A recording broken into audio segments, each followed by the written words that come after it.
어쩜 이렇게 시간이 안 가는지 정말 버스 안에서 고인 이불 속에서 고인은 언제나 너에게 고인. Assalamualaikum warahmatullahi wabarakatuh. Halo, selamat pagi semua. Kembali lagi di Shining Podcast. Oke, sebelumnya perkenalkan, nama saya Nadia Emma Destiana dari Prodi Teknologi Pendidikan Angkatan 2022B dengan NIM 220100240068. Hari ini saya akan melakukan wawancara bersama narasumber saya, yaitu Mbak Virginia Seva. Kepada Mbak Virginia Seva, dimohon untuk memperkenalkan dirinya. Baik, terima kasih Mbak Nadia. Perkenalkan, nama saya Virginia Seva Windiarini. Saya adalah tetangga dari Mbak Nadia. Iya, nah pada kesempatan kali ini kami berdua akan membahas mengenai Pancasila dalam pandangan masyarakat. Nah, seperti apa pembahasan kita? Mari kita langsung masuk ke dalam topik pembahasannya. Oke, jadi kali ini saya akan menunjukkan berita-berita yang tentunya Mbak Seva juga agak asing lagi ya, karena kan biasanya kan muncul notif dari HP-nya. Kayak berita-berita viral kali ini tuh bullying anak SMP yang terjadi di Cilacap. Inilah video viral aksi kekerasan sejumlah siswa sekolah di Kabupaten Cilacap, Jawa Tengah yang memukuli seorang anak hingga terkapar di lapangan. Ironisnya, aksi kekerasan ini ditonton sejumlah siswa lainnya dan para pelaku terlihat bangga melakukan kekerasan di depan kamera. Polisi langsung merespon peristiwa ini. Dan pada Selasa malam, 5 pelajar yang diduga pelaku penganiayaan ditangkap dan nyaris diamuk warga yang kesal dengan ulahnya. Kesalahannya ini saling ada salah satu siswa yang tidak menjadi bagian kelompok tersebut mengaku yang bersangkutan sebagai anggota kelompok tersebut, sehingga yang kita amankan ini adalah ketuanya sekaligus dia operator dalam kelompok tersebut. Rabu siang, korban perundungan berinisial R, 13 tahun, menjalani pemeriksaan di Mapolsek Cimanggu. Kakak korban mendesak polisi untuk menghukum para tersangka yang tak lain adalah kakak kelas korban lantaran adiknya terluka fisik dan trauma. Saya mintanya keadilan aja ya Pak, keadilan yang seadil-adilnya, terus minta juga itu anak udah melakukan kejadian yang sangat brutal. Untuk sekelas anak SMP, anak sekolah itu kan udah sangat brutal ya Pak. Jadi saya minta keadilannya aja. Minta kalau misalkan ada undang-undangnya, saya minta untuk dipenjarain aja kalau bisa. Aksi kekerasan dengan pelaku anak di Cilacap ini menambah panjang daftar kasus serupa pada sebulan terakhir. Sebelumnya, hanya gara-gara dilarang mengikuti ujian tengah semester, seorang pelajar 17 tahun di Demak, Jawa Tengah, tega menganiaya gurunya sendiri. Sementara di Gresik, Jawa Timur, kasus siswi sekolah dasar alami kebutaan usai dicolok tusukan bakso, diduga pelakunya juga anak-anak. Tim Liputan CNN Indonesia.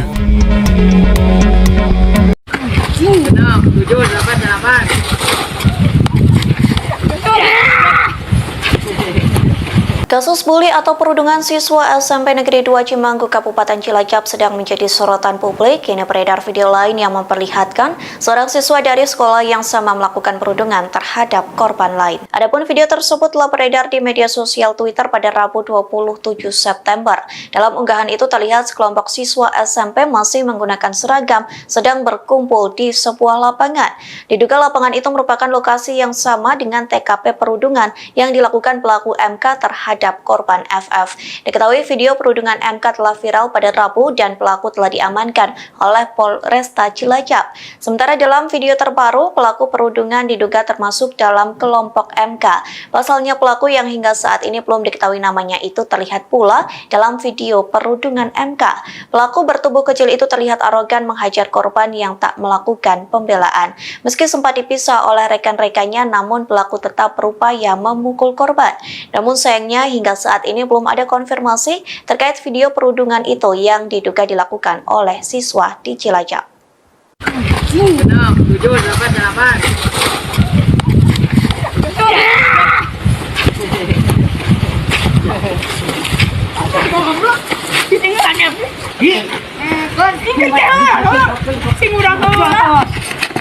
Caci abis ini pangpeleng bedog going. Taruh tangan ke bawah, Ben. Video pun mah. Ukur enggak? Polisi telah menetapkan 2 tersangka dalam kasus perundungan di sekolah menengah pertama di Cilacap, Jawa Tengah. Pihak sekolah menyebut para tersangka merupakan kakak kelas korban dan juga disebut sebagai siswa berprestasi.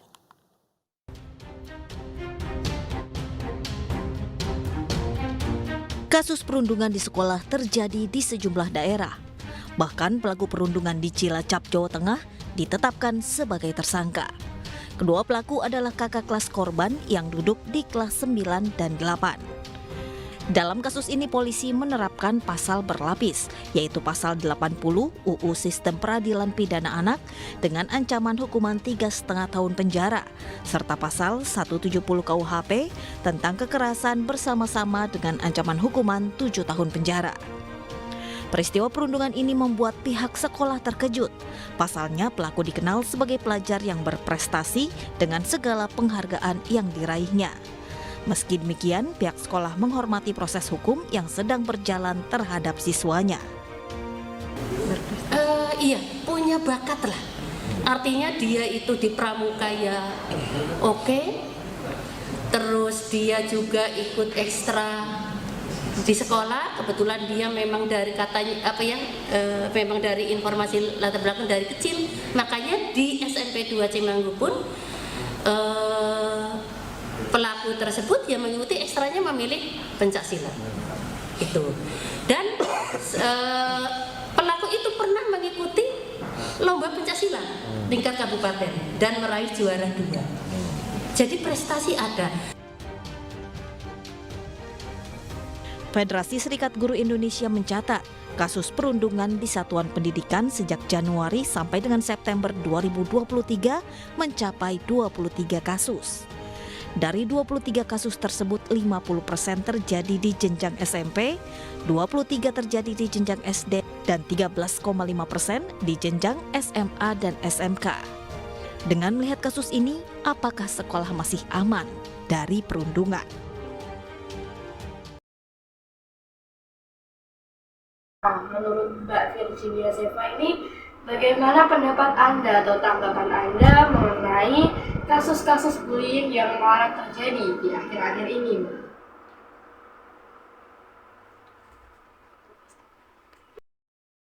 Nah, menurut pendapat saya tentang kasus bullying yang Mbak Nadia maksud tadi, nah saya sendiri ini kan setiap hari buka media sosial ya, atau sosial media, nah itu Twitter, TikTok, Instagram, dan lain-lain. Nah, yang saya dapat berita bullying itu seringkali dari aplikasi Twitter.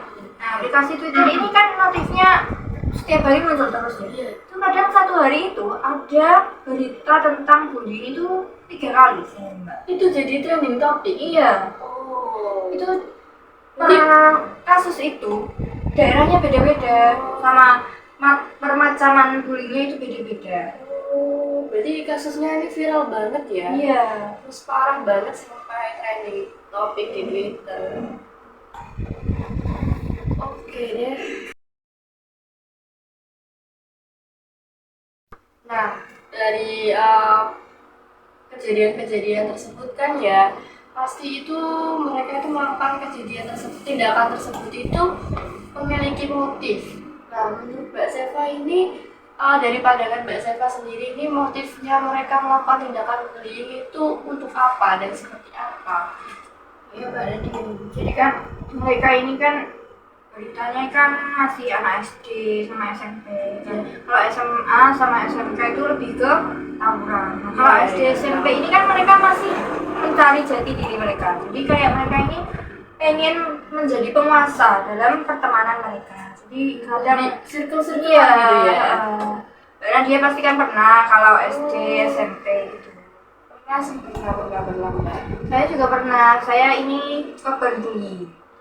Waduh, ngeri banget ya kok jadi korban bullying gini. Iya, dulu kan SD kan mulutnya kan itu ya. Iya, maksudnya kayak masih kecil kan nggak bisa dijaga gitu kan. Kan kayak terpengaruh Iya. lingkungannya. Jadi Iya. kan kayak Bullyingnya itu kayak mengolok-olok nama temannya sama pakai nama orang tuanya.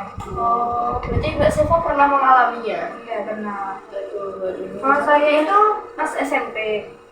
Waktu SMP kan saya pulangnya kan jalan kaki ya, mengarah ke barat. Jadi matahari itu langsung kena muka. Jadi muka saya itu kosong. Kosong Iya. ya, waktu kecil kan banyak Iya. yang gitu. Nah, jadi saya tiap sekolah itu diolok-olok. Kamu hitam ya, kamu ini enggak itu begini. Jahat, parah Iya. banget sih, teman-teman. Jadi saya kan sakit hati. Jadi cuma saya sebagai korban bullying ini nggak bisa ngapa-ngapain gitu. Mau lapor orang tua, tapi kok cuma gitu. Ngapain? Ya, masih kecil jadi kayak bingung ya mau lapor ke siapa gitu. Takutnya nanti dibilang, oh laduan, bukan Iya, lagu. nanti juga tambah dibully kan. Iya. Terus jadi kita ya nggak bisa ngapa-ngapain. Tapi Mbak Seva ini apa ya? Punya solusi nggak buat anak-anak yang sekarang ini masih terkena bullying seperti itu? Maksudnya kayak ada ide nggak buat mereka apa ya menyelesaikan kasus ini gitu?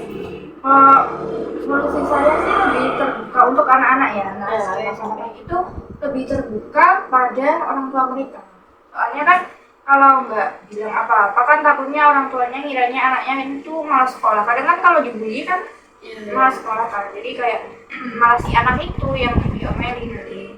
Jadi peran orang tua ini juga penting ya untuk mendidik anak, untuk selalu memberikan apa ya perhatian kepada anak biar anak tuh nggak merasa dirinya itu sendirian gitu. Iya, begitu Mbak Najwa. Oke, mantap sekali ya pembahasan kita. Oh, ternyata Mbak Seva ini juga pernah mengalami bullying ya waktu di sekolah dasar. Kalau aku sih dulu pernah nggak ya? Pernah sih, maksudnya kayak bukan aku yang dibully tapi temanku.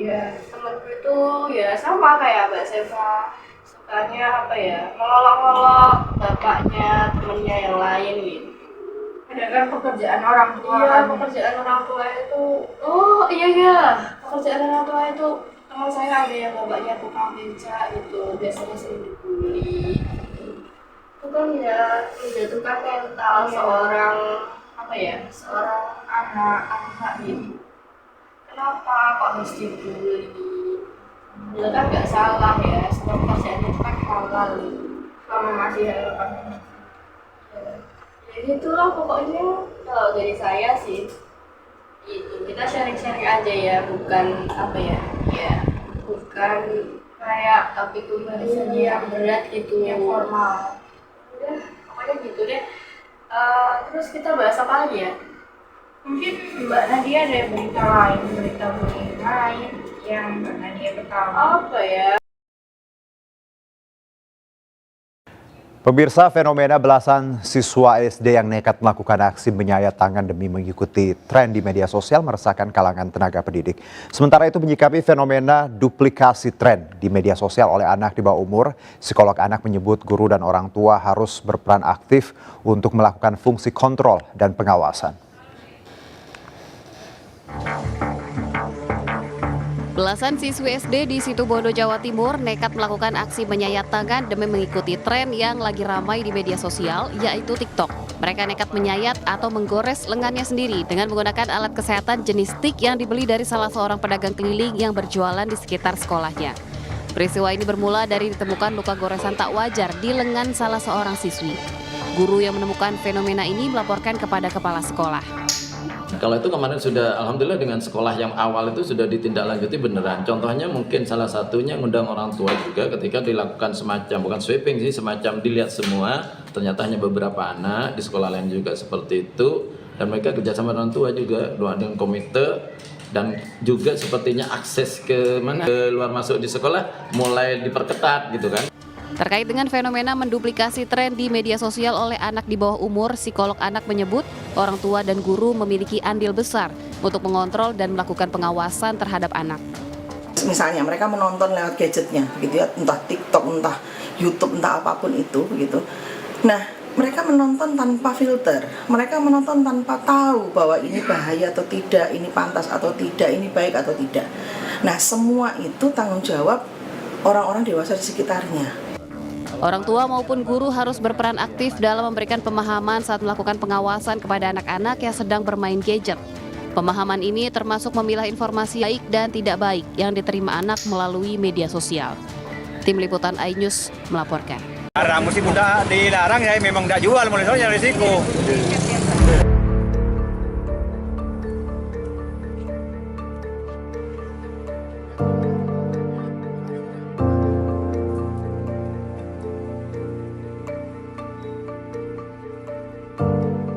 Menanggapi isu yang berkembang di masyarakat maupun di medsos, adanya keresahan masyarakat, orang-orang tua, wali murid tentang adanya sayatan di lengan-lengan anak itu, kita lakukan antisipasi, kita lakukan himbauan ke pedagang-pedagang mainan di depan sekolahan yang ada di Situbondo.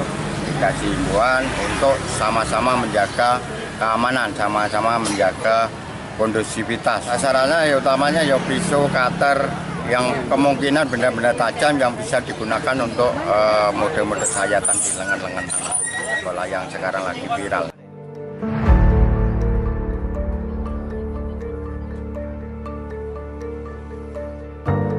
Satu dari pihak sekolah, kedua dari pihak Satpol PP tadi. Itu memang dilarang? Hah? Memang dilarang untuk menjual hal semacam itu? Dilarang, mesti udah dilarang, ya memang tidak jual, mulai soalnya risiko. Kenapa Pak? Ya, berbahaya, takut disalahgunakan. Kayak kemarin itu? Enggak, kadang itu anak-anak itu diginikan, Pak, dicarok tuh, Pak. Tapi sebelumnya jual atau enggak? Enggak pernah jual, Enggak pernah jual. Oke, kita lanjut bahas topik permasalahan yang sedang tren selanjutnya ya. Ini sih bukan bullying, tapi kayak apa ya? Kayak anak-anak SD itu ikut-ikutan tren yang menyayat tangannya itu loh, Mbak. Iya, pakai apa ya? Pakai kayak bukan cutter sih. Pakai yang semacam benda tipis lah, seperti itu untuk menyayat tangannya. Terus itu biar keren-kerenan lah di mata mereka. Menurut Mbak Seva ini bagaimana pendapatnya? Menurut saya itu anak kecil seusia mereka itu mungkin kan masih apa ya, kayak masih rentan terpengaruh oleh lingkungan.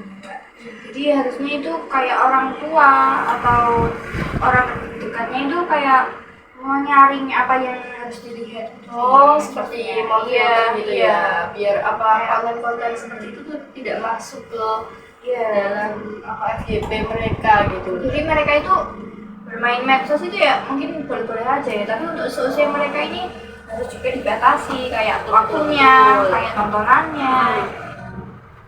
Ya, balik lagi ya pentingnya peran orang tua terhadap apa ya perilaku anak itu sangat mempengaruhi.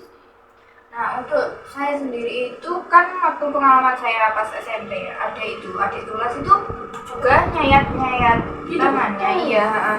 Lalu ada yang menyebarkan berita tersebut bahwa anak tersebut itu kayak menyayat tangannya. Habis itu besoknya itu dia dipanggil oleh guru BK. Jadi guru BK itu menasihati gurunya akibat itu, kayak sambil ditanya dia ini kenapa kok melakukan hal tersebut. Kalau saya pribadi sih ada teman saya sukanya self harm gitu, terus posting ke story-nya. Saya lihat, saya ya apa itu komen apa nggak sakit, dia sakit, terus saya berusaha untuk apa ya menasehati dia. Ngapain sih gitu, kayak Mbak Bunda putus cinta kok main nyakitin diri sendiri, rugi dong.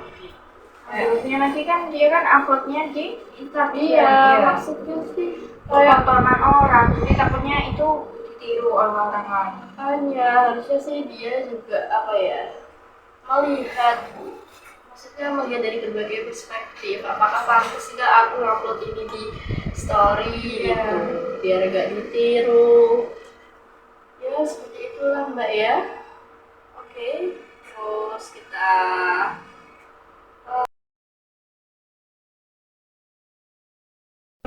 sekarang kita bahas apa ya, mengenai peran kita sebagai generasi muda untuk menghindari atau mencegah atau meminimalisir terjadinya kasus bullying di Indonesia itu seperti apa? Kalau menurut pandangan Mbak Seva ini?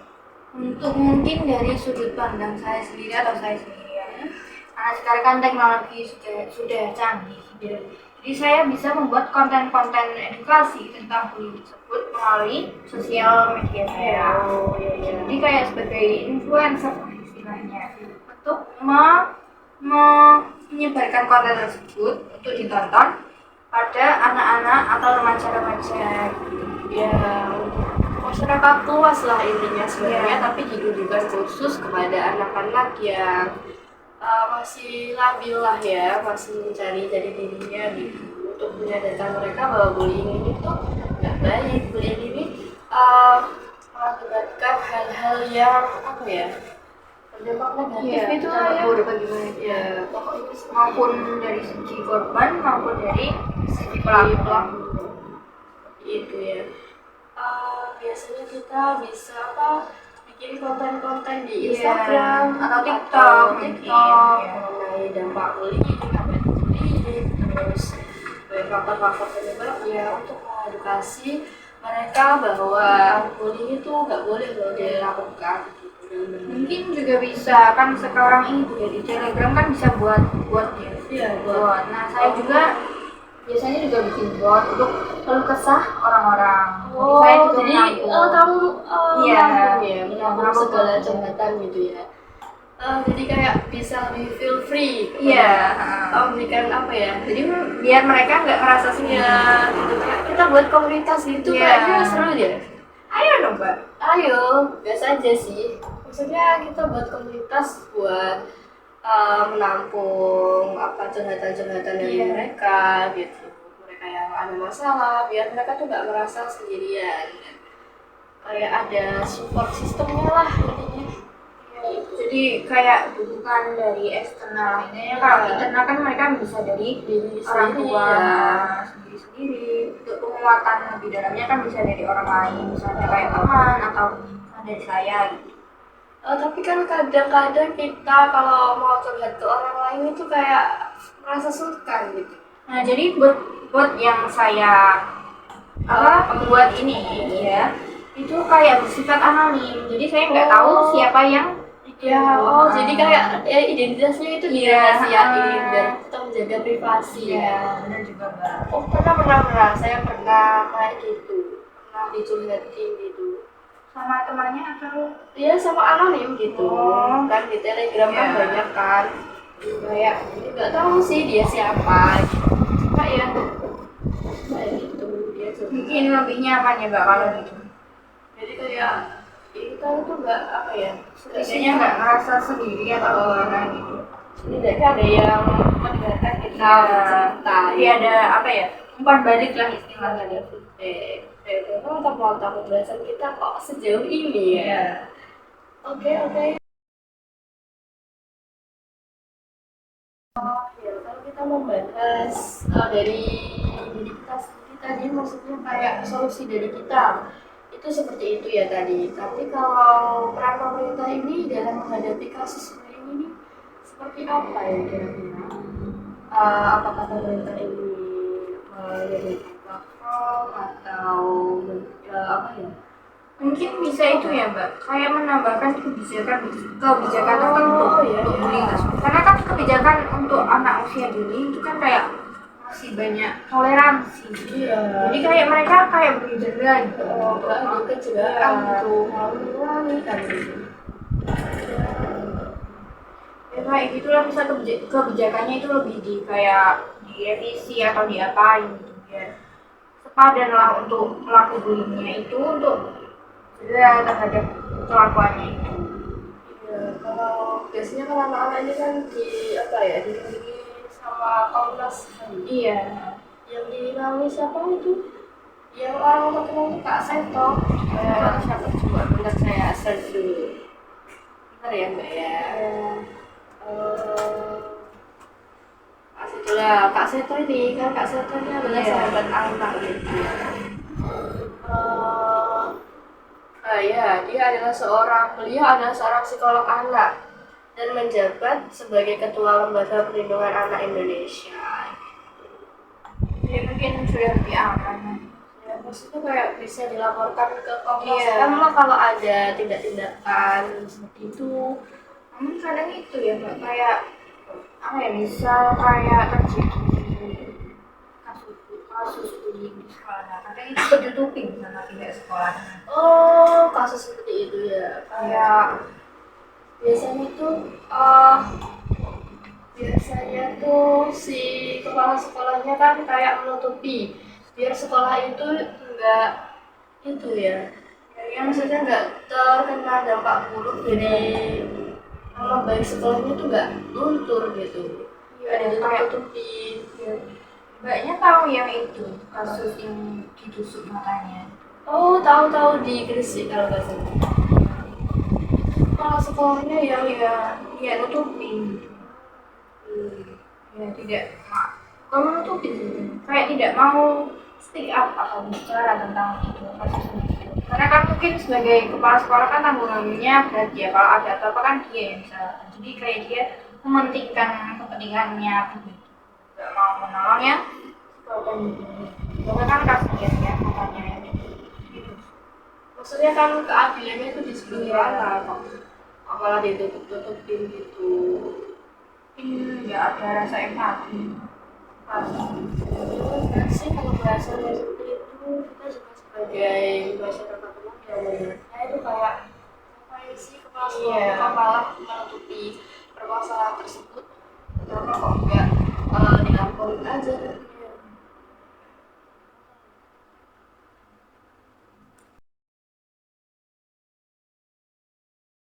Jadi ketika kita membahas bullying dan disangkut pautkan atau dikaitkan dengan nilai-nilai Pancasila, tentunya tindakan bullying ini mengarah pada pelanggaran sila kedua ya Mbak ya, sila kemanusiaan yang adil dan beradab. Seperti itu kan? Iya. Terus kenapa sih kok bullying itu masuk pelanggaran HAM? Menurut saya ini mengapa bullying masuk dalam kategori pelanggaran hak asasi manusia ya Mbak? Karena sebab bullying ini itu merenggut kebebasan dari orang lain, kayak hak orang lain itu kayak direnggut. Nah, misal dia ini berhak memiliki kebebasan untuk berpendapat. Nah, kayak orang lain itu kayak gak mau menerima pendapat dia, kayak dia itu gak di kalau dibully kan pasti kan kayak gak direspon, gak malah diolok-olok, terus kayak haknya mana gitu. Sih karena kan apa ya, terus kan juga merugikan orang tersebut karena haknya itu dibatasi ya. Kayak di pojokan itu kan sakit hati gitu sebagai manusia. Pokoknya tindakan bullying ini sangat merugikan. Ya, seperti itulah.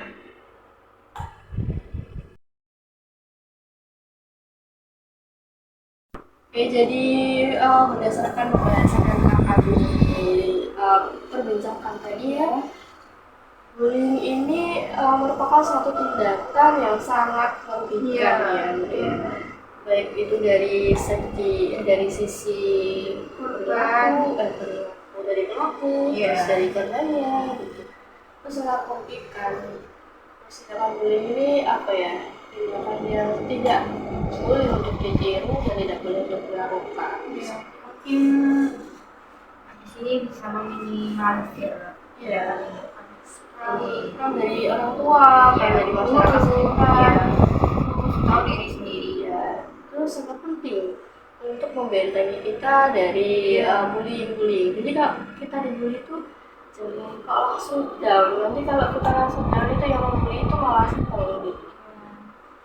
Mungkin kita nggak usah pedulilah apapun yang kamu katakan ke aku, selagi itu nggak benar kan nggak usah didengar. Mungkin kalau bullyingnya secara fisik ya mungkin bisa langsung dilaporkan.